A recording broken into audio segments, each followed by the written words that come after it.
Good morning.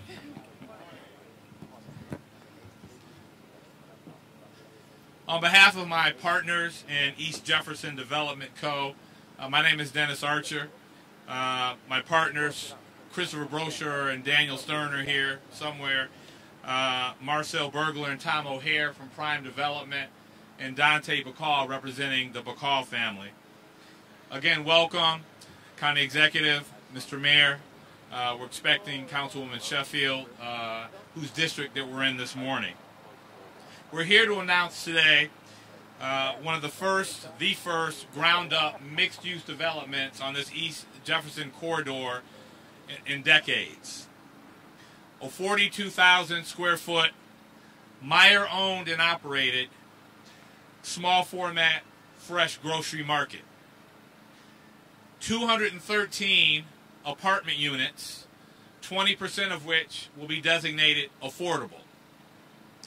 The residents will park in 200 plus parking spaces that will be below grade underground with direct access to their apartments. There will also be 120 parking spaces for the Meijer shoppers to park. We're also proud to announce that in partnership with the Greening of Detroit, who you'll hear from a little bit later, we have agreed to make capital improvements to the adjacent Greening of Detroit Park, commensurate with the polling that went out by the City of Detroit to the neighboring residents as related to improvements that they'd like to see in that park.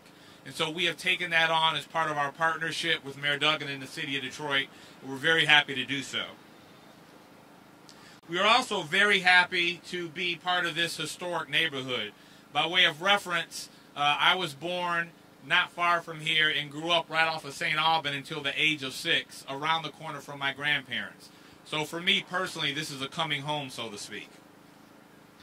This could not have happened without Mayor Duggan's JET team, Madi Touré and Sarah Pavlik from the DEGC, the City of Detroit BC Department helmed by David Bell, who's with us today, and an incredible collaboration with both Maurice Cox and Stephen Lewis from the Planning and Development Department, all of whom I believe are here today.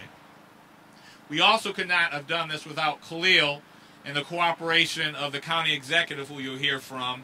This could not have happened without their support. And so, like many recent announcements and pursuits that you see happening in Detroit, from Amazon to other developments, you see a cohesive cooperation across the board. And I think that you're going to continue to see that in years to come. As it relates to jobs and economic developments, the grocery store will have approximately 70 full-time jobs, competitive wages, incentive pay, 401k, including company matching. Job positions in the apartment building will include management positions, leasing, supervisory and ground maintenance, and likewise will have health benefits, 401k, etc. Great jobs for the citizens of Detroit. It was very important to both the mayor and Councilwoman Sheffield that we pay particular attention to hiring from the community, the immediate community, and it was very important to the county executive that we be inclusive of all residents and all contractors from Wayne County as relates to developing and hiring in this development. From a construction impact perspective, we're looking at about 100 full-time construction jobs during the period of this project, with 250 to 400 indirect jobs relating to the manufacture of materials. That was my job as giving you the information. Now I'm switching to my job as the MC for this morning. And in that regard, first and foremost, I'd like to invite up to the stage the man with whom none of this would be possible, the man who has created a environment of openness, inclusiveness as it relates to investment in the city. And clearly, if you haven't seen it, there's a big sign on top of the Renaissance Center that says Detroit is open for business. Mayor Mike Duggan.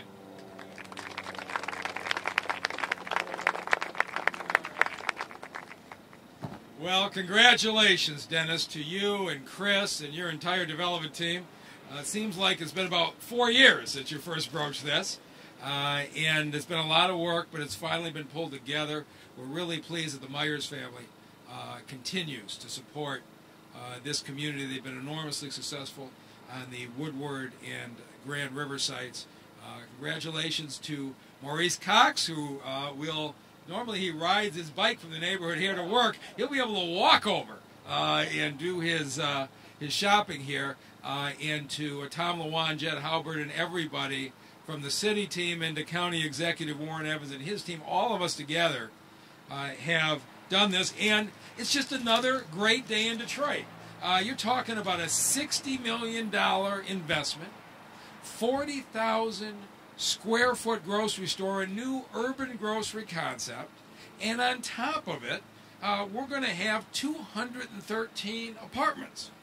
This is the kind of dense community that we're looking to build. And 20% of those apartments, by now we don't even have to say it anymore, are going to be set aside for subsidized affordable housing, because we are committed that in every neighborhood of the city, people of all incomes will be able to live.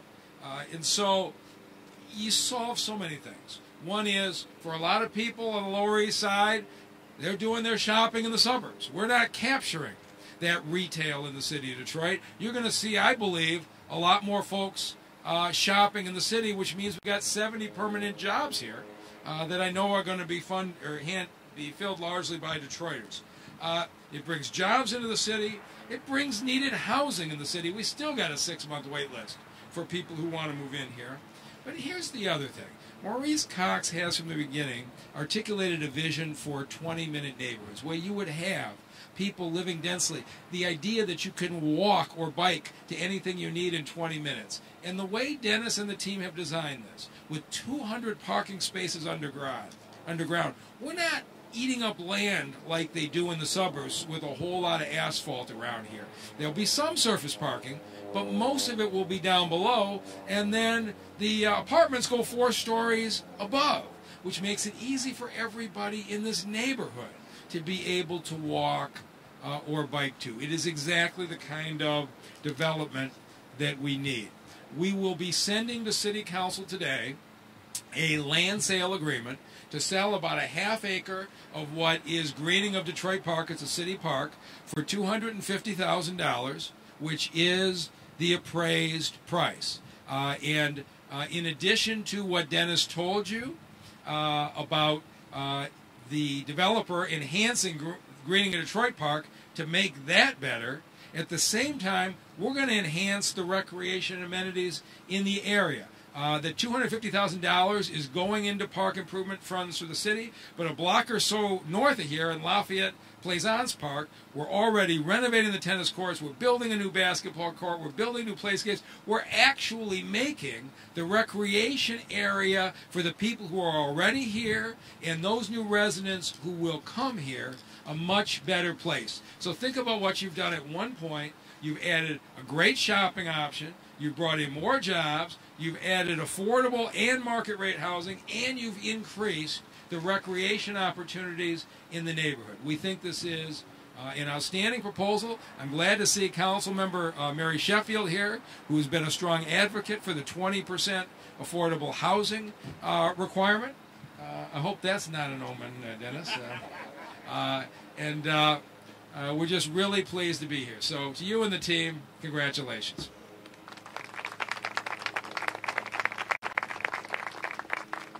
Thank you, Mayor. With the councilwoman, we kind of get a trifecta today. Number one, this development sits in Councilwoman Sheffield's district. Number two, she sits on the very important Economic Development Committee on City Council, through which all of the developments that you see around town go through. But to the mayor's point, third, and perhaps most importantly, she has been a protector of and advocate for ensuring that Detroiters are not displaced and priced out of Detroit. Those Detroiters that have been here for years through the thick and thin.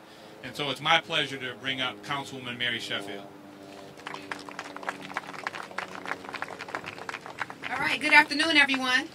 Not only is this in District 5, but this also is in my backyard. I am a member of the Lafayette community, and so I am just really excited to be here and to welcome this to District 5. I want to publicly thank the East Jefferson Development crew, and also Dennis Archer Jr. has been a privilege to work with you, and then also to hear my concerns about the importance of affordability. One thing that I do notice when I go around District 5 and I hear from the residents and neighbors within District 5 is there is a central desire and theme to want to have a chain grocery store here in Detroit. Everywhere I go, that is a question that has been asked of me. When are we going to get a Meijer's or Kroger or some type of chain grocery store in District 5? And so today, again, is great news. From an economic standpoint, this development will help dollars recirculate in our community versus being spent in other municipalities outside this region. And so the development serves as a selling point to keep people here, to retain residents, and to repopulate the city of Detroit in this area as well. It is also my sincere hope and my intention to ensure that this development will be a true community partner by providing jobs to Detroiters in the immediate area, and also by developing this site in a manner that is respectful to the neighbors that live here, and also by providing tangible benefits to the neighborhood that surround this area. I am very confident in Dennis Archer and his team that he would do just that and more, and I'm looking forward to having those conversations with community and let the shopping begin in District 5. Welcome and thank you.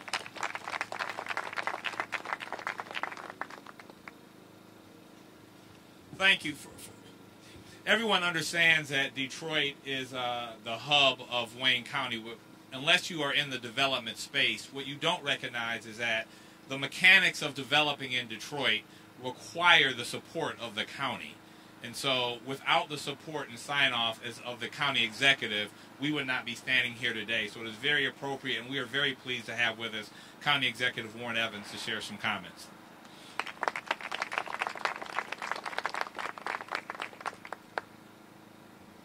I think it's still morning, Councilwoman, but good morning, good afternoon, whatever it is. And to East Jefferson Development, congratulations, Dennis Archer Jr. And, not only Dennis's work here, but, I've been in Detroit all my life, so I'd be remiss if I didn't talk about the legacy also of the Archer family in the city of Detroit. This development is going to be a great development. They told you about that. One of the things that's really important when you get a store, I think as Councilwoman Sheffield said, fresh fruits and vegetables aren't always things you find historically in downtown Detroit, or the ability to find it in this Lafayette, Jefferson area. And so that's really big. It's huge. The jobs it creates is huge. And I'm not going to reiterate what everybody else has said, but I will say this. One of the reasons that I think we are being more successful on the feast side of the famine, because we've all been through the famine, haven't we? The beginning of the feast has an awful lot to do with the cooperation of the different units of government that help make things work. When an investor comes in, we've all seen opportunities where investors come in and it almost looks like you place high hurdles in front of them. You want them to invest, but you make it extremely difficult for them to get in the game. And I think the cooperation regionally now is such that investors are seeing not only the opportunity here, but the fact that we're very serious about being open for business. Detroit is certainly open for business. Well, Wayne County's open for business too. And I think this whole region benefits when we have the kind of collaboration and cooperation we have now. So Dennis and East Jefferson Development, congratulations. I know it's going to be wonderful. I also live in the area, so I'll be shopping here, and thank you very much.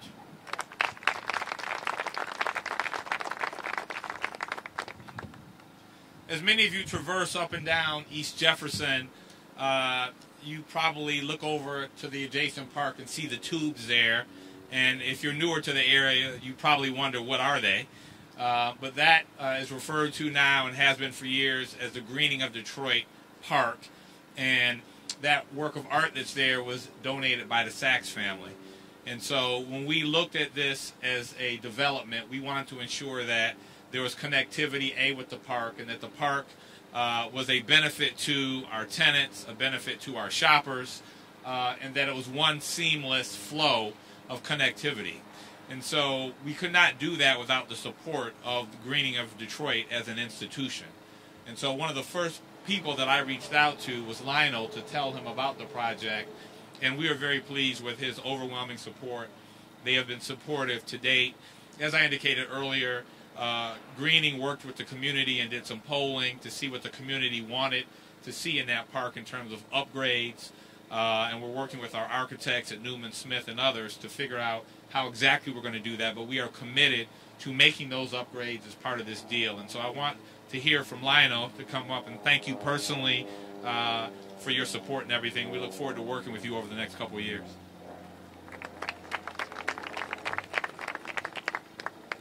Good morning, everyone. I'm Lionel Bradford, the President and Executive Director of the Greening of Detroit.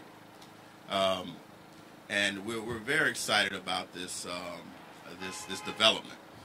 The Greening of Detroit is celebrating 28 years of planting over 100,000 trees throughout the city of Detroit. We've employed over 1,400 youth, and we have trained nearly 500 adults who have barriers to employment. In addition to this, we've helped to improve and maintain several parks and greenways throughout the city. Everyone's talking about the Greening of Detroit Park, which is adjacent to here. Some 20 years ago, we worked with a partnership with the city to adopt the park and name it in honor of our founder, Elizabeth Garden Sachs. We've invested over $200,000 in the park to make a green space for everyone to enjoy.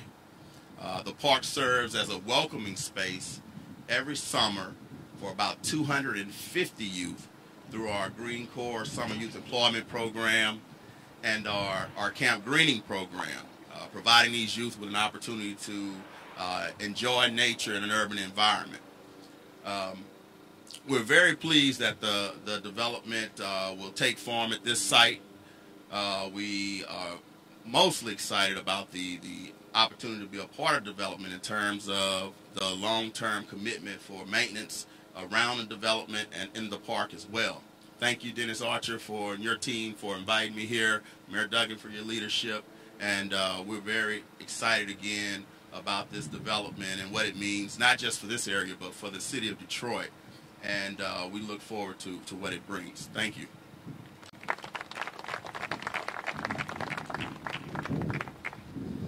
Lastly, it's very important as we go into any neighborhood, we did the same thing when we went and executed Redford Marketplace, to be inclusive of the neighborhood and those in it. And so as we reached out both on our own and through the mayor's office and talking to folks from the neighborhood, we thought it appropriate to have some representation today to hear from those who will live in the area and hopefully will be patrons of the store when we open in 2019. So in that regard, Pastor Barry Randolph and Assistant Pastor Wallace Gilbert from the Church of the Messiah, I'd love to have you guys come up and give some words.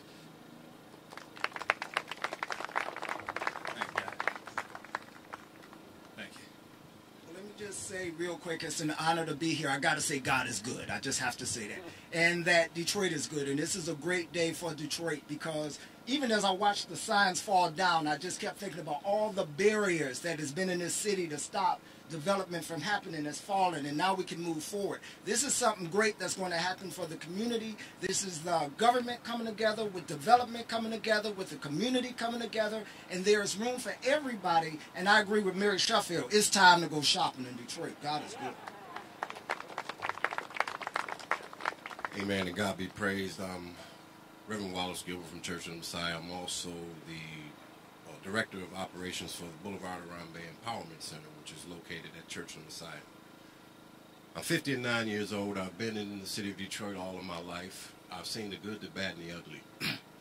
I remember when I lived on the northwest side, I would often have to go across 8 Mile to shop, and then the ministry brought me to the east side. I have two reasons to say thank you for all of the development. Number one, most importantly, is I think it's an opportunity for my two oldest children to move back to the city. They both left the state to find employment. So as I see the city come back, it gives me hope that they can come back home and my oldest daughter can bring my grandson closer to me. And you know, I live on the east side and there's some wonderful places to shop. I am one of those people that had to cross Alter or had to cross 8 Mile. You know, I had to go to places like that to eat healthier foods and even get foods at a reasonable rate. So this type of development taking place, it allows me to spend my money where I live and to make sure my tax dollars turn over right here in the city of Detroit. Without the tax dollars, without the turnovers, we cannot continue this development. So thank you so much to all of you that have worked hard on this, and God be praised. And once again, our service starts at 12 o'clock on Sunday.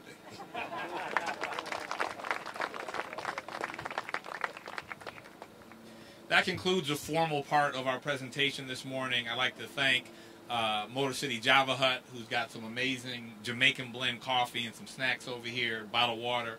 I think that many of the principals that were on stage are around at least for a little bit to answer any specific questions people may have. Thank you all for coming out. We appreciate the support, and we'll see you in 2019 when we do a ribbon cutting.